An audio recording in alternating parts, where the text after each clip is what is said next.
તારીખ 26/4ના રોજ લોકશાહી પ્રત્યેની જાગૃતિ અને ફરજ નિભાવવાની ભાવના શું હોય તેનું સુંદર ઉદાહરણ માંડવી તાલુકાના કોડાઈ ગામમાં જોવા મળ્યું.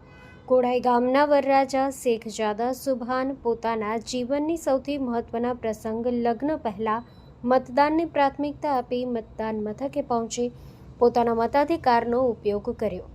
જાનમાં જોડાઈને નિકાહ કર્યા પહેલા દેશ પ્રત્યેની ફરજ નિભાવતા આ યુવાને સમાજને સંદેશો આપ્યો કે વ્યક્તિગત પ્રસંગો જેટલા મહત્વના હોય એટલી જ જવાબદારી દેશ પ્રત્યે પણ હોવી જોઈએ.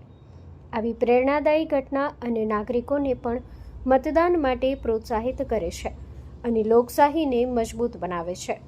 Video and story by Imtiyaz Lodhiya, Kodai, Kutch.